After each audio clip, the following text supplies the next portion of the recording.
এই অদ্ভুত পাখিটির নাম কাকাপো। এটি দেখতে অনেকটা সাধারণ টিয়া পাখির মতো মনে হলেও আসলে এর গঠন আর স্বভাব একে দুনিয়ার অন্য সব পাখি থেকে আলাদা করে রেখেছে। কাকাপোকে বলা হয় বিশ্বের সবচেয়ে বিরল এবং অনন্য এক পাখি। কাকাপোর সঙ্গে প্রথম দেখা হলে আপনি হয়তো একটু থমকে যাবেন।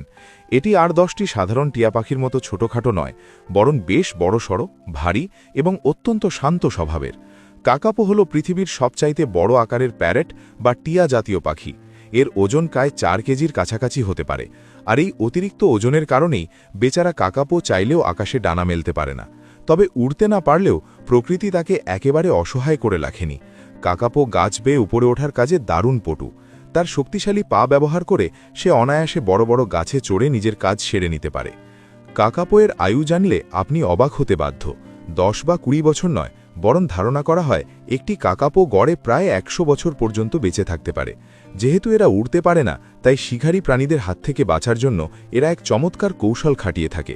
যখনই কোনো বিপদ টের পায় বা কোনো শিকারী আক্রমণ করতে আসে, কাকাপো একেবারে মূর্তির মতো স্থির হয়ে যায়। তার শরীরের সবুজ রং গাছের পাতার সঙ্গে এমনভাবে মিশে যায় যে হঠাৎ করে তাকে আলাদা করা অসম্ভব হয়ে পড়ে। মনে হয় যেন গাছেরই একটি অংশ। কাকাপো একটি নিশাচর পাখি। সারাদিন তারা বেশ অলস সময় পার করে, কিন্তু সূর্য ডুবলে বা রাতের বেলা তারা পুরোপুরি সক্রিয় হয়ে ওঠে। দিনের আলোতে এরা সচরাচর বের হয় না। কাকাপো শারীরিকভাবে অনেক শক্তিশালী এবং লাফ দিয়ে অনেক লম্বা দূরত্ব অনায়াসে পার করতে পারে। খাবার হিসেবে তারা ছোটখাটো পোকামাকড় আর লতা পাতা খেয়ে থাকে। এই পাখির ঘ্রাণ শক্তি অত্যন্ত প্রবল। বনের ভেতর দলের কোনো সঙ্গী হারিয়ে গেলেও তারা কেবল শরীরের গন্ধ শুকেই তাকে খুঁজে বের করতে পারে। পৃথিবীর অনন্য এই আশ্চর্য পাখিগুলো বর্তমানে বিলুপ্তির হাত থেকে বাঁচার লড়াই করছে। 90-এর দশকে পৃথিবীতে এই পাখির সংখ্যা কমে মাত্র 50টিতে এসে দাঁড়িয়েছিল। বিষয়টি নজরে আসার পর নিউজিল্যান্ড সরকার এই পাখি সংরক্ষণের জন্য ব্যাপক উদ্যোগ গ্রহণ করে।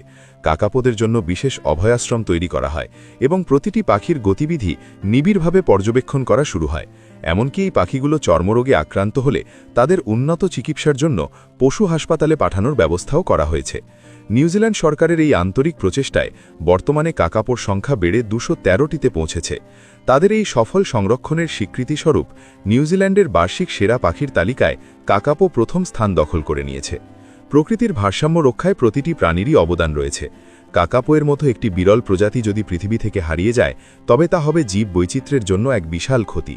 একটি প্রাণী কিভাবে নিজেকে বিলুপ্তির দ্বারপ্রান্ত থেকে ফিরিয়ে আনতে পারে এবং মানুষ চাইলে কিভাবে বিলুপ্তপ্রায় প্রাণীদের সুরক্ষা দিতে পারে, কাকাপো তার এক অনন্য উদাহরণ। কাকাপো কেবল একটি পাখিই নয়, এটি পৃথিবীর এক আদিম ঐতিহ্যের অংশ।